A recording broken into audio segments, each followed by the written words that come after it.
Hey, Guillermo. Hello. Hello. You okay? Okay. Yes, I put more light. Excellent, excellent. So welcome to come back to the conversation, Guillermo and Lee. And this is a series of episode about Guillermo's life, the epic life, Guillermo the epic life. So last time we were in the southern France. I think we were in Italy and southern France, but we were talking about this some kind of mysterious, familiar feeling where you went to some place you have never been, but you feel like it's so familiar. And so, do you remember? Do you remember what exactly the place you were? You had this kind of feeling. Yes, the place that I got this strong input was Aix-en-Provence. It's a city in the south of France. Mm-hmm. It's very, very known, I think. Popular But I place. was Yeah? thinking, what? It's a popular place, yeah. Yes, it's kind of like a fancy, but it's like high standards. Mm-hmm. High quality. There is something like there's some kind of reputation about the place. Not I don't know why exactly or what things in particular. There is something with some things they produce, but I think it's more like something more like a idiosyncratic Okay. reputation of like Mm-hmm. high quality or refinement or like something very very specific from there, very unique. Mm-hmm. What I was thinking is that how to access to this story would be I need to start from something a little bit more concrete in sense of like rationally structured. I believe Mm-hmm. that the perceptions of reality that we have are related with, as far as we don't want to perhaps accept it, they seem to be related to the routines, let's say, for lack of a better word in this moment, that we have in our daily lives in the periods where we are conducting these assessments of reality, basically. So if a person wake up at the same time and does similar activities and they go to sleep at the same time for some period of time, and everybody around them is also following this type of dynamics, and everything is partially predictable, no? Like, so for example, living in a city, you know that there are certain patterns that will always be available, like the opening hours of a shop or the working days or the holidays. There is, I notice here a lot, like I am in Ljubljana now in Slovenia, and then the Mondays are kind of empty days. I don't know why. It's like there's not so much activity. And Fridays is like this effervescence in the air. There's a lot of people outside in the streets, in the coffee. There's a lot of movement. Um, Saturdays are also kind of active. Sundays are much more quiet. This is life in the city, and then you can predict and actually capitalize in those in the understanding of the flow of society in a particular place, and there are like some holidays on there are a lot of things that they are somehow deciding the flow of movement through the city. And I believe like when you are within a structure where your psyche it's that supports the functioning of your psyche, we tend to have we tend to forget that this perception that we are having, it is related to the dynamics of normal life, basically. Mm-hmm.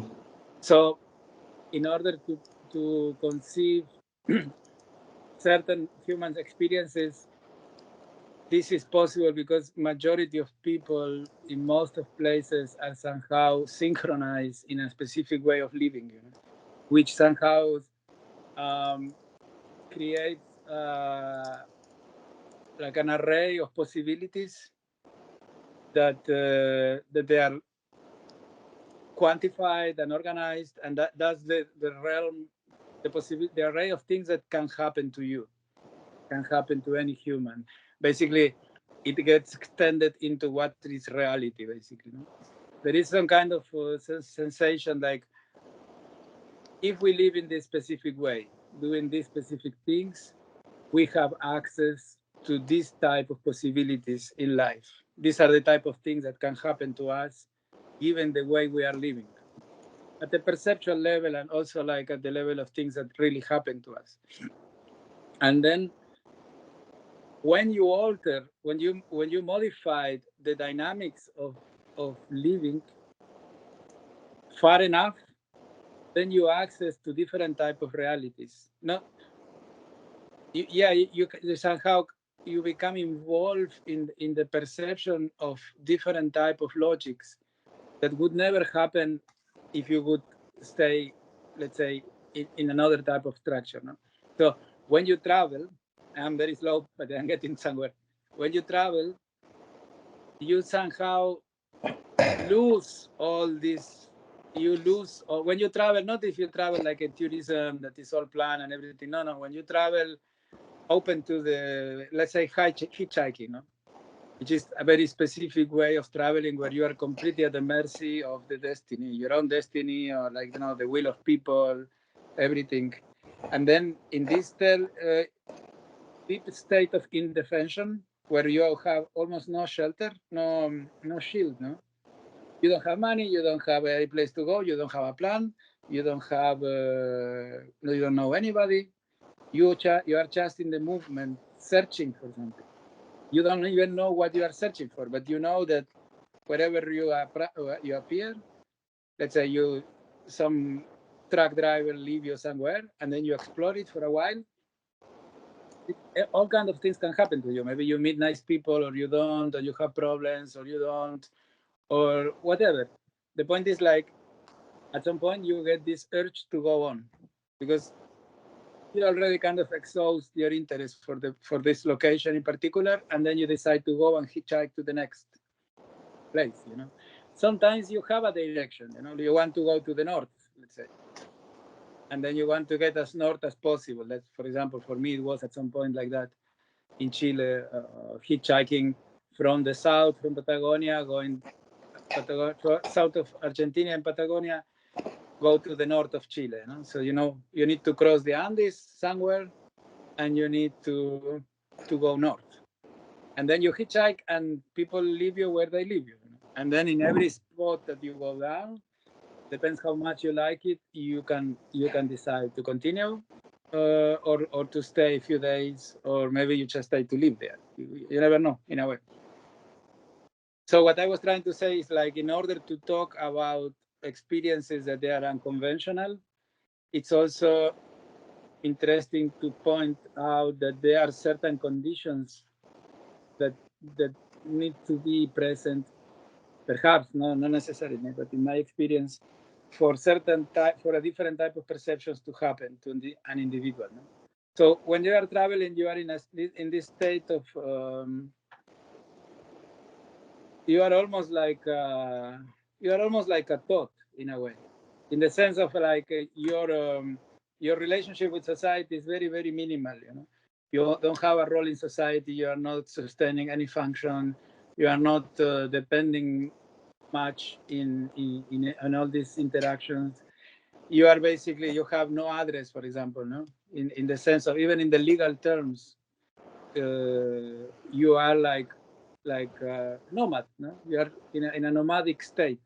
And when you are in this state, there is a lot of energy that I don't know how the procedure really is, but one possibility would be that a lot of energy that we are using to to hold the routines and to hold the understanding of reality that we use every day is released, because we are in some kind of magical world which could be like some kind of dream, where you are constantly moving forward in some kind of situation, and the landscapes are unknown, the people you gather are unknown, the event that's happened to you, they have a higher chance to be new experiences, because you are under completely different conditions.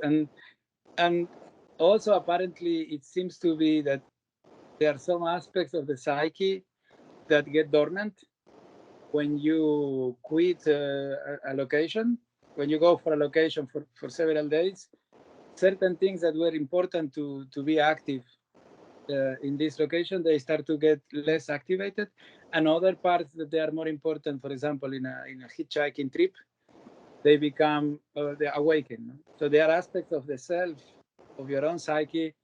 There is a different type of alertness. If you are, for example, just to name something, like when you are hitchhiking, you are paying attention to every single detail of anything because you don't have anything else to do, and because every detail can give you like a little bit of a pointer into something that you need.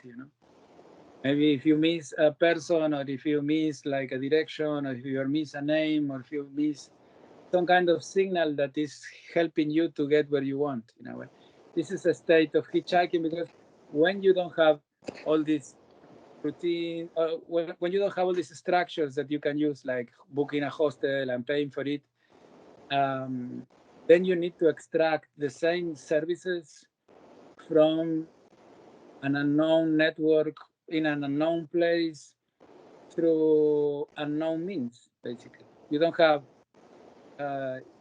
you still need a bed to sleep tonight. You just don't know how are you going to get it.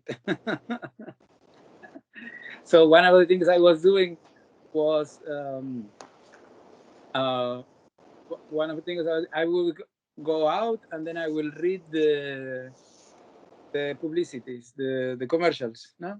And then I will interpret with my poetic mind the meaning of the commercials, no? For example, like, but you see, if you check the commercials, they have very suggestive and very intimate messages at the service of something that is completely generic and massively produced. But they are always trying to get to you, and therefore they create sentences that they have like a personal meaning, So sometimes it's like you can say like, for example, I went down in a city and then I don't know anybody and I'm walking there with the backpack and then I'm looking and then I see a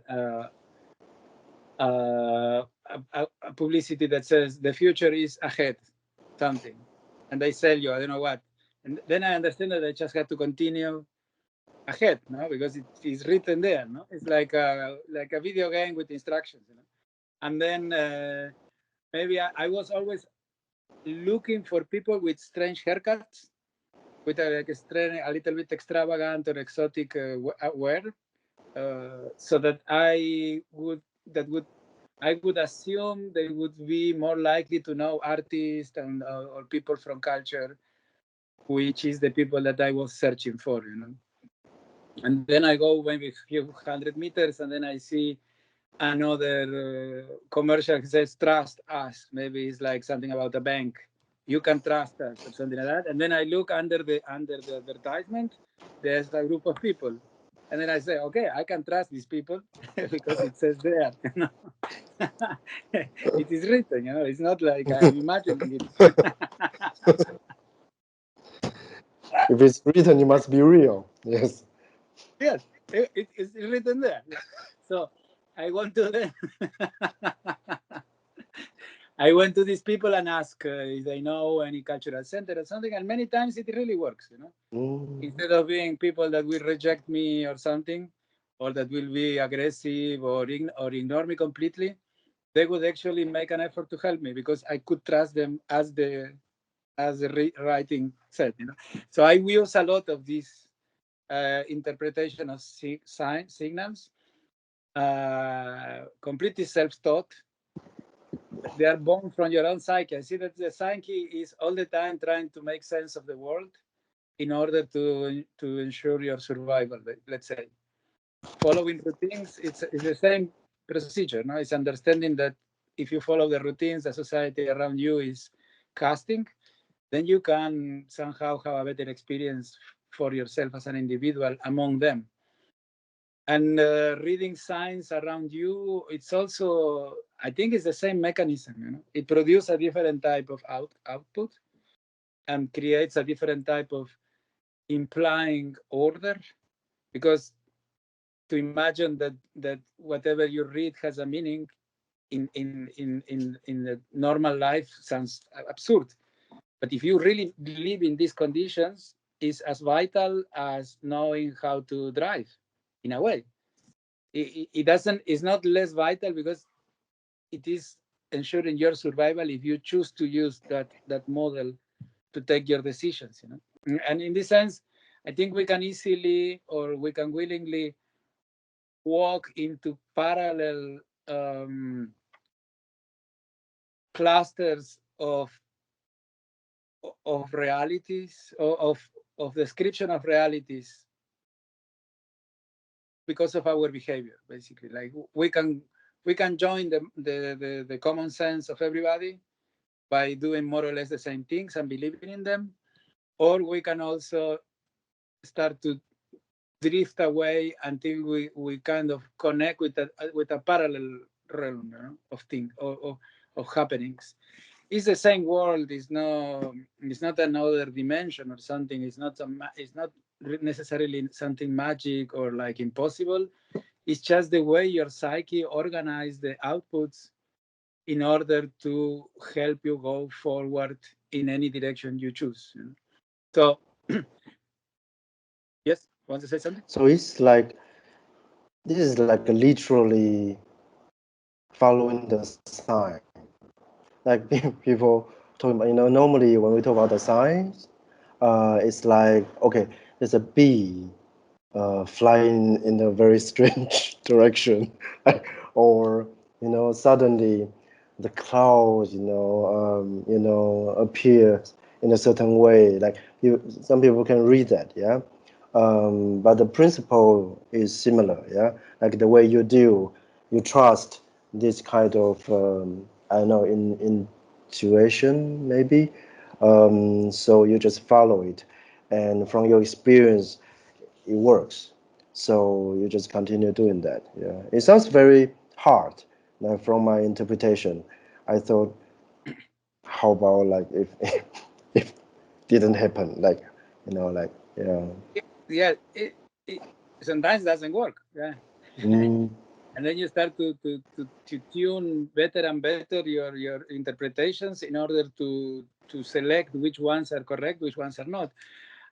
This is why I'm making so much effort to explain it rationally instead of just saying something that many people already experience, which is like this intuitive or like impossible situation or coincidences that many people kind of at some point or another had experienced. And I am trying to make an effort to understand why this is something that there is no need to reject or to laugh about, because it's more or less it implies more or less the same elements in the way we read reality, basically. No, not that is. I'm not defining that there is an objective reality that is different. I just think that there are different ways of navigating based on the hierarchies of your values and the hierarchies of the things that you pay attention to.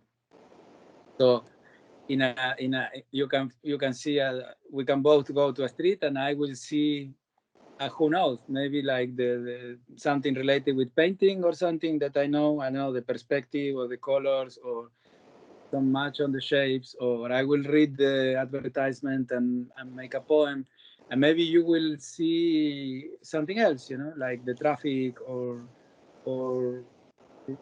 I don't know. Basically, within the same environment, in the same city, in the same roads, your psyche is highlighting and ignoring different inputs. There are endless amount of inputs in a street, and each psyche is selecting the ones that they are more related with its specific goals, or also like including the things that you also make it difficult for yourself. It's like a selection of possibilities with the psyche. So it's not really impossible, or it's not that hard to live in a city and to live a completely parallel reality than most of people around you. You just need a few people that reflect this reality to you in a way that you are not completely alone, and then start to drive towards madness. But Mm, that you just share a different logic where other outcomes can be extract from the same field of reality. mm-hmm. So one of the experiences that I thought related with this phenomena is when you get this experience, when you get this feeling like you see a person, or you see an object, or you walk on a street, or you have an experience that it is somehow contains the level of intensity and familiarity that do not make sense historically in terms of what brought you to this situation. No? I went into this in the south of France. I went to Aix-en-Provence, and then I felt like I really know this place. Of course, I didn't know it. It was the first time in my life that I actually get there. But I got a feeling that I didn't felt in the previous city or in the next city. It was a feeling there, you know? A feeling of familiarity with the aesthetics of the place, or the carvings, the stones, there was a lot of this ancient work, not so ancient, but like all Middle Age work, you know, like some castle and the streets. They are already like many of the places in Europe. They still have a part of the town that is medieval, you know? So it was built and organized through a medieval lens. Apparently, I think one of the features of medieval architecture is that you don't see far away. For example, all the streets, you see 100 meters and then they turn. So you don't have this Oh yeah, yeah, yeah, yeah. several hundred meters view. It's more Mm-hmm. about something else. I don't know why they built in that way. Maybe they built very slowly according to the needs, or maybe there was something about the mindset of the time where they were not looking forward, you know, at the psychological level. They were perhaps like trying to feel safe, maybe. I always Like, feel like it's about the the original nature. I thought the shape of the nature doesn't really. Yes, if you are in the tundra in the northern Canada, then yes, you can see because no tree, no nothing. But normally you always have something there. Like you go, you have to turn around, and this it's not supposed to be like like United States, like bah, everything just go one highway, go through everything.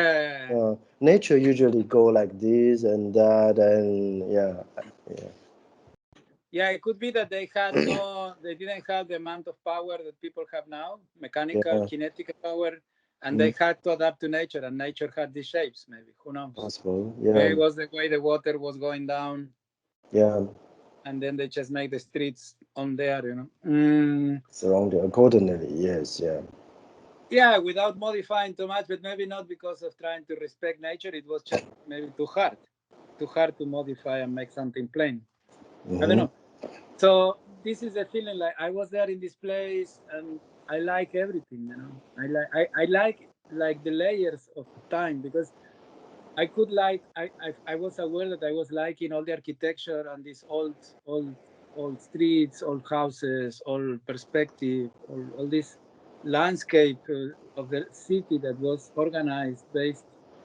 This is probably architecture. Like architects, when they build these things, they also probably consider they had a lot of aesthetic purpose. No, it's not just a block yeah, protective like a castle. It's a castle with all kind of ornaments, and it depends from you look at it. It's full of aesthetic concern. yeah.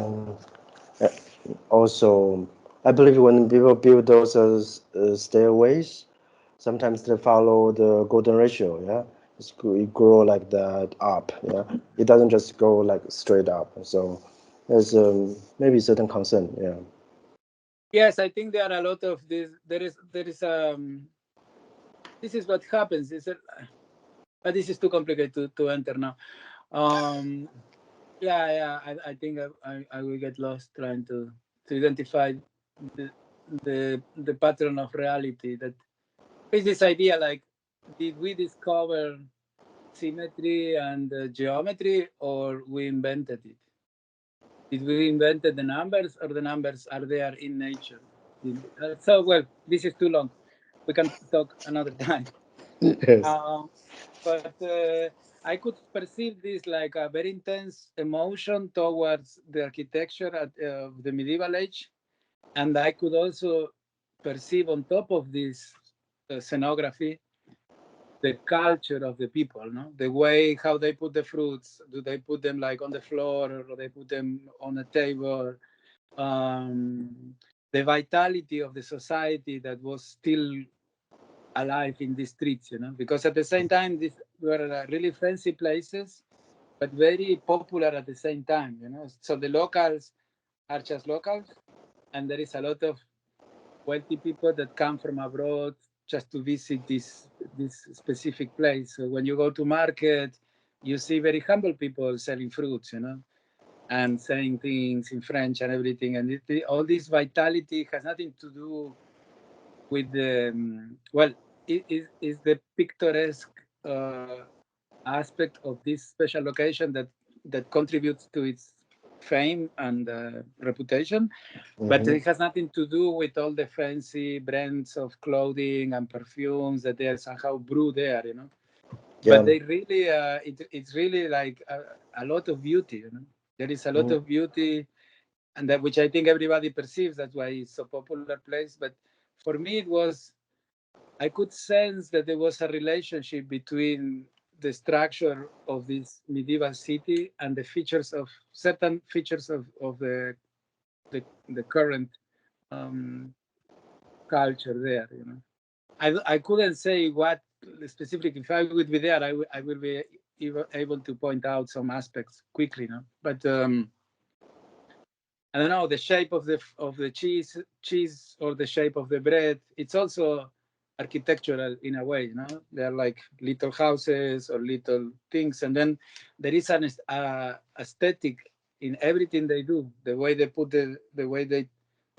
these uh, boxes with fruits in cascades, and the way they place these colors, and like everything it has an aesthetic that is like a pattern or a specific way of being related with this place. Maybe in another country there is a market and it's also very special, but it's completely different. But it's also the same. It's the same situation, no? Like there is like a order and aesthetics and priorities, but it looks different. Yeah. Mm-hmm. And then within this frame of things, I got this feeling like I was like partially hunted, or like kind of hunting also at the same time something. I was like wandering through this. There was a spot that I was wandering all the time. It was like, I think it's called like the main door of a fortress in the main center, and then there is a sculpture of some crusader or something. Somebody like some of these.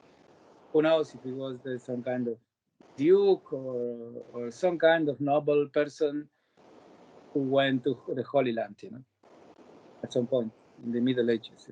So it was a crusader, and then there was a whole culture about him. And I was so familiar with this. I don't know that you have an experience, you don't know what is happening, and you feel like unconventional and unjustified emotions of a higher intensity, and you feel some familiarity with the landscape, or with symbols. They were like different type of symbols carved in stone, which I never saw before, but I felt like an easiness or something, like some kind of something that it pleases you in a way, like it gets you the feeling that you remember it. I don't know where, in which type of process the psyche cast the feeling that you already saw something. I don't know. I remember, if I see a photo of my high school, I will get the same type of nostalgia, because it is like, oh yeah, I remember all these experiences there and who I was when I was there, and then all these emotions are justified. But when you experience this in a place you were never before, then you inevitably have a lot of questions. Maybe not at this moment, which is so intense, but later, like, why do I, why do I feel these things about this place, And then when your conscience is opening a question, then you have this like DNA, like uh, vectors of logic that can come and answer your question in a specific way. You don't know why you feel this way, and then you wonder, like, why do I feel this way? And then you remember that some people talk about past lives. Let's say they say, yes, and maybe in a past life I was this guy, or I was working in this castle, I was, or something, or I was. There. I try to find a logic justification, as illogic as it is to have previous lives for Western culture. I try to find a logic justification for the intensity of the feelings that I feel.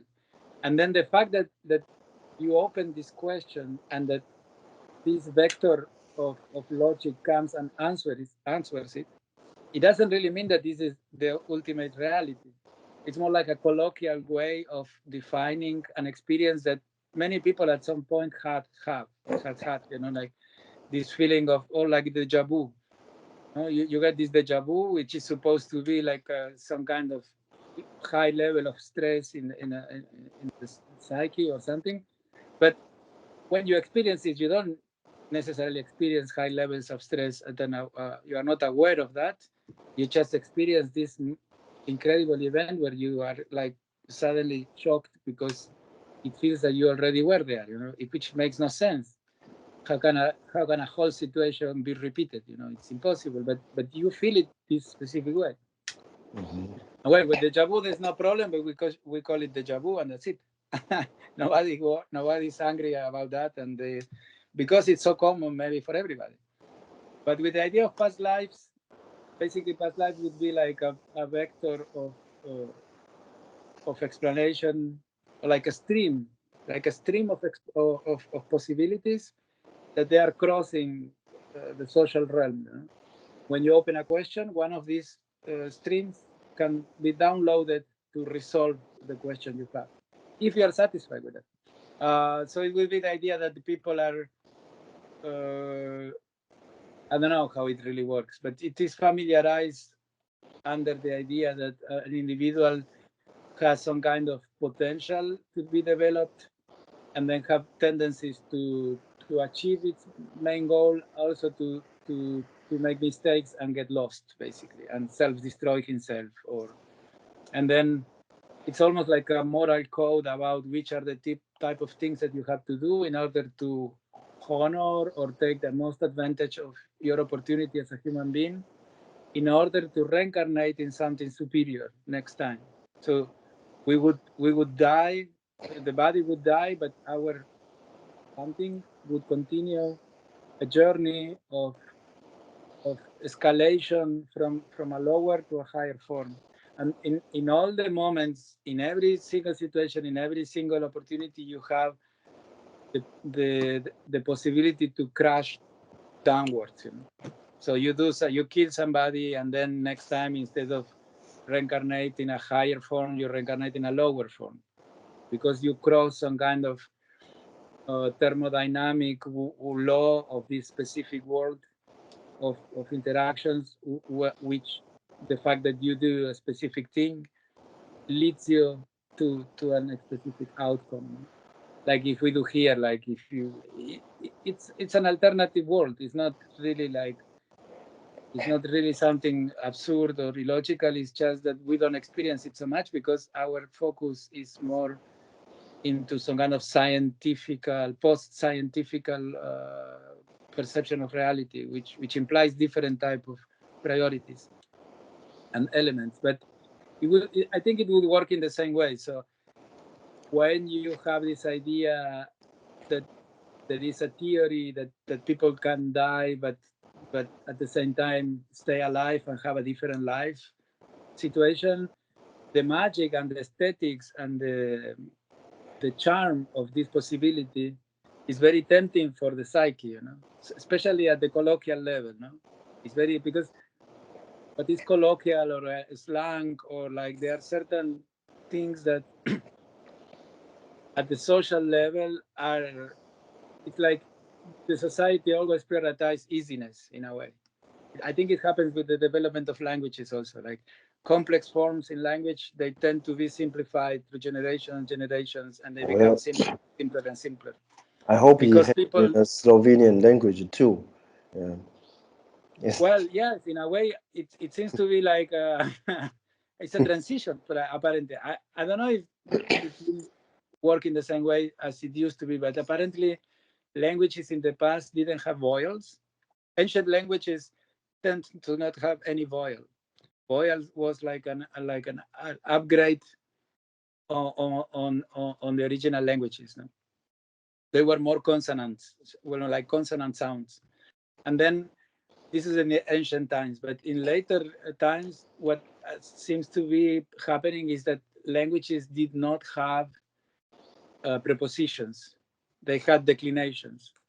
So you would modify the end of certain words in order to convey the relationship that the word has with the other words. And an evolution, much simpler evolution of that, is a preposition, where you don't need to modify the word all the time. You just put the same preposition, and the words are all the time, forever the same, like in English or like in Spanish. And it's supposed to be like languages are supposed to lose the declinations and develop prepositions and forget completely the declinations. And Slovenian would be in the middle. It's double complicated because you have the declination and you also have the preposition, you know, which is useless because in the transformation of the declination you are already implying the preposition, you know. So they are crossing. Yeah. So the prepositions are taking over, and the declinations would through hundreds of years disappear basically. I don't know if this will happen, but it looks like something like that. That's why it's so complicated, perhaps in some level, because you have a double complication. So in the way, the idea of this feeling of past life, I think we need to communicate things that resonate with people. I feel, no? If we insist in communicate something that people reject, there is not much point in communicating it. So my effort today to have a more rational and structural philosophical understanding of what could be to have an experience of a past life is it was an effort to try to also like embrace a little bit more of people, that they are not so prompt to just accept the idea of past life, because maybe even myself I don't 100% believe in that, you know. It's just more like it really feels like that, and because I like the feeling, and it's the image is so static and so like it's such a good idea, no, that you can explain something that is happening to you by through a story that is improvable, and that it will not, there's no way to prove it, you know. And then it's amazing, and it really helps to solve a problem for some minds, maybe not for all the minds. But yes, Yeah. there is something. Yeah. Yeah. It was like, I think in a way we are in the process of self-discovery. That's how I believe. Like I believe, like, we are here. We are in. It's like we put ourselves in a certain position, a certain job, but in a way, um, I have this tendency to believe are we don't really change. We don't really gain anything or lose anything. Like we just somehow continue, discovering ourselves, and we decide how much we want to discover, and how much we want to release ourselves, the potential, the knowledge, the whatever we learn like really, like if you come, you go, like really, who we are as a, as a person, it really doesn't change. And I also believe, whatever we experience, if it is there, it is there. We don't really manipulate the way. We don't really create something from nothing. I believe there's something there, but maybe we don't know where it is. We don't know yet, and we don't know when. Maybe it's like, if I by accident did something I forgot. Like, it is possible, but it is there, and it's very strong, which means there must be some kind of meaning for you, and it can become, even now, if it happened in the past somewhere, but it can become your strength today. I think that's how I see. And I found this, the whole concept is very touching. I feel like, it is making me feeling like, it is complete. It's not like separate. It's not like being abandoned. Somewhere you are here, you die. There's nothing. Like, you feel like you you are nothing. You feel like you are super limited. Um, yeah, I I also have that experience. Yeah. Um, and when I saw you in the museum with this warrior, uh, how did is not that? Yeah. This I don't know the name. It's a very it's a strange name. Yeah, yeah. The whole thing. I feel like, yeah, maybe you were there before. Maybe you were, It's maybe like an I don't know. iron shirt. It's like Yeah, iron shirt. It's made of yeah, wire and it's very tough, but it's still movable like a shirt, and you can put it on. And that's it was right. supposed to stop, uh, relatively stop like a blade, Yeah, yeah, to pierce your body. No, I yeah. dream about these things. I just want to get one. Yeah, I was so drawn to this situation. We were in a museum, and then there was some experts explaining the collection of medieval swords in Slovenia. I don't know what. And then they had a little bit of a sketch where they invited some person from the public to wear this armor or wield the sword, and I immediately immediately jumped in. I want. Yeah, And then I think they put me this thing, and I don't know what we did. Did I also have the sword, or somebody else had it, or yeah, something? yeah, yeah, you have it. Yeah, yeah. Yeah, I mean, yeah, like, it is like, it's like you already experienced, who you are, part of who you are before, and then you just like review what you did. I feel like that. yes. There is an alternative theory to the feeling of past lives, which is like early memories from childhood. Yeah. Maybe who knows what? Maybe they brought me to a museum at the age that I don't even remember, and there was some armor. And now when I see an armor, I think in a previous life I was a knight, but maybe it was just something that you randomly see in childhood. But it's another alternative. But I don't think like in this realm of things, if you believe that in a past life you were something, you don't really hurt anybody. It's not that you are doing something that justify the anger of people, because if you have your own belief about something that makes you feel in a specific way, you are not really forcing others to believe you. You are not forcing others to adopt this way of thinking, Mm-hmm. and nothing change if you feel it or not. It only change for yourself. It's more like a self sleeping, going to bed story. Like you tell yourself a story that calms your psyche down.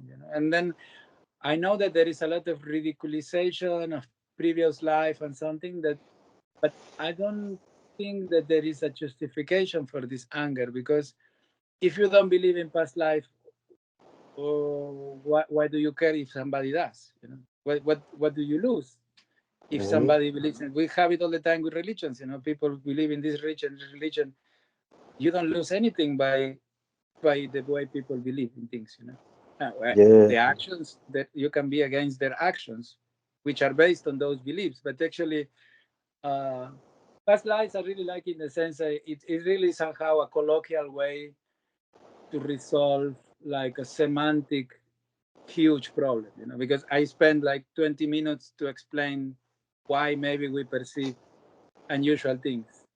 And I can say past life, and then you get it because you already had some experience like that. I don't need to go through this chunk of explanation. So I think it's more like it's like a sticker or like a colloquial way to refer to an experience without necessarily explaining it, you know, because it's kind of popular. It's something that many people experience at some point. Maybe just certain type of people that I met in my life, maybe not everybody, but I like it because it has an epic, and then imagining like your soul is like an adventurer that is moving through time, like I don't know, burning lives out. It's amazing story for me. Imagine I like much more this idea than I'm like a random organism that will be extinguished completely, and it doesn't answer this. There are many questions that they are not answered by thinking very scientifically. You know, at the level of psychology or poetry or philosophy, there are some questions that they just have no answer, and I prefer to have answers even if they are like more like aesthetic and more literary, poetic. I like this more than say we don't know because we are so strict in reality that we need to acknowledge we don't know that and we don't care. I mean, it's, I prefer the poetry. Yeah. So okay, let's go back to the statues. Yes. So after that, did you do anything? Did you destroy the statue? Did you make a drawing? Did you what? You just experienced that. Yes. And one of the things that happen every time you see this is like the ledger of your psyche gets updated in a way. This is what I feel that is the problem. The real effect of these experiences is not so much, it has to do with how your perception of reality is forced to be modified, you know. For example, you never experience any coincidences and you have no idea that coincidence even exists. So the first time you experience a coincidence, your whole perception of reality has to make space for this. And then when you have a second coincidence and the third coincidence and a fourth coincidence, then you start to create a whole file of coincidences that start to interact with your perception of reality at the intellectual level. You know? And so I think the strength, the power of these emotional, irrational experiences, impossible like experiences that I would prefer to explain as past lives to make it easier. They elbow their own place within the psyche, and then the psyche becomes more prompt to read that type of information in the network of possibilities of the world. You know, so the more time happen with anything, if somebody betrays you one day, when you're a child, when you're a teenager, or when you're a young person, somebody betrays you, and before nobody did that ever, suddenly you have like an alert in your psyche which implies the possibility that people can actually not consider your interest and they can act against your own interest, which maybe before you didn't have.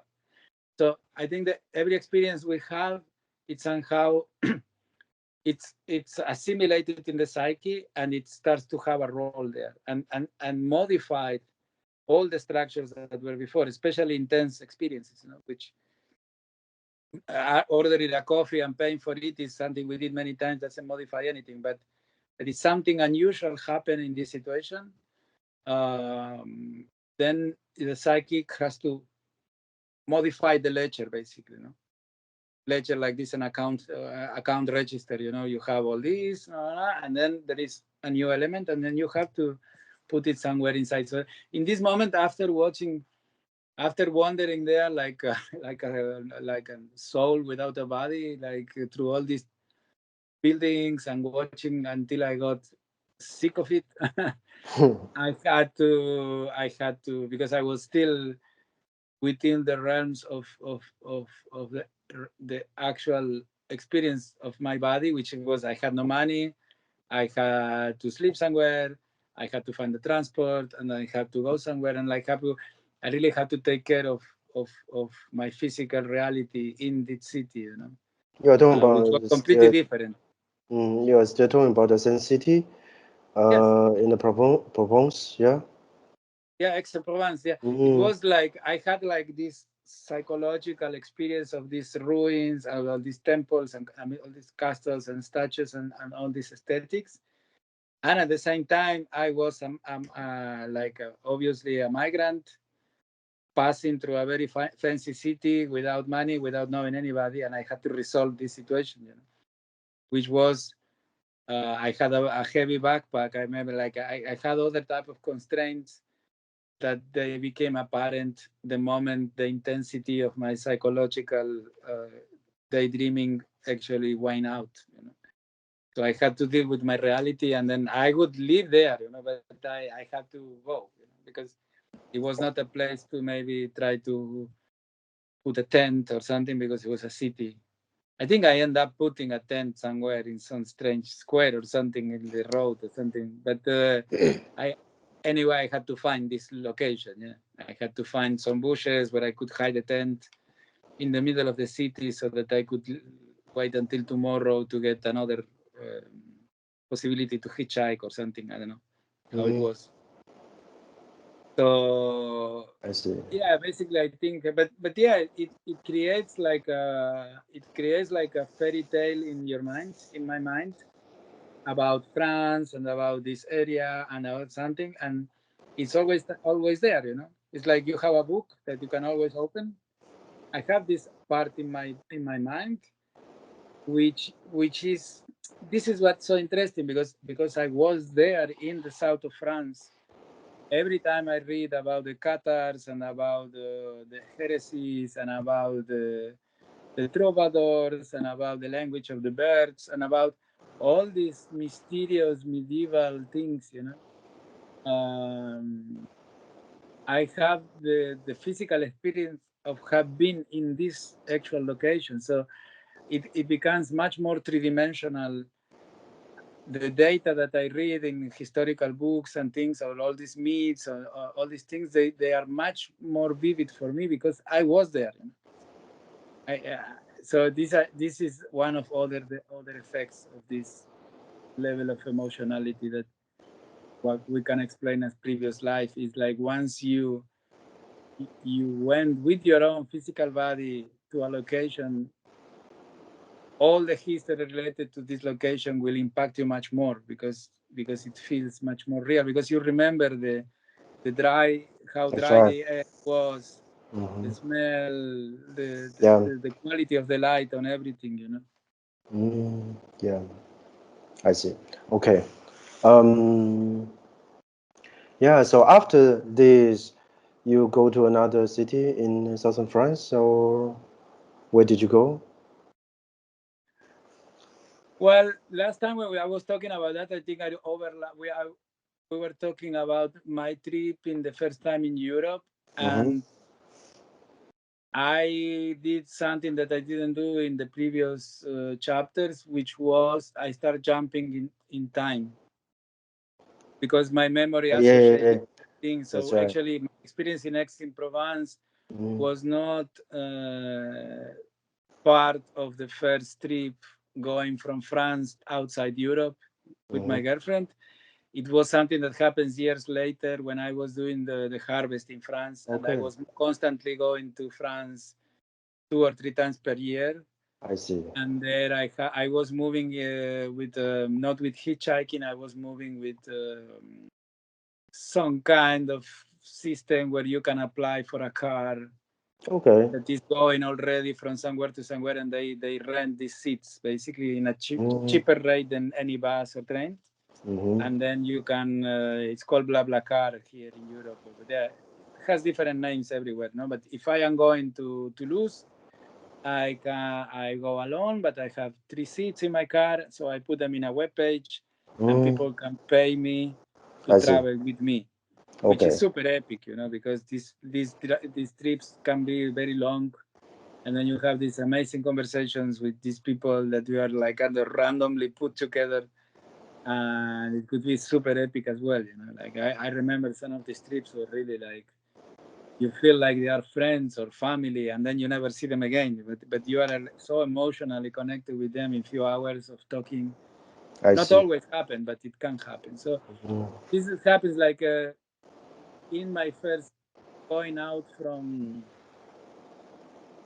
going out from France into outside of Europe. I don't. It was not related with Aix-en-Provence. It was something else, and I don't know why I jumped time last time.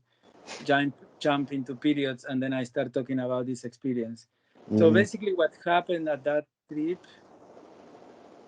we went out of Schengen and we end up in Croatia, which was the closest place from France that we had to go out of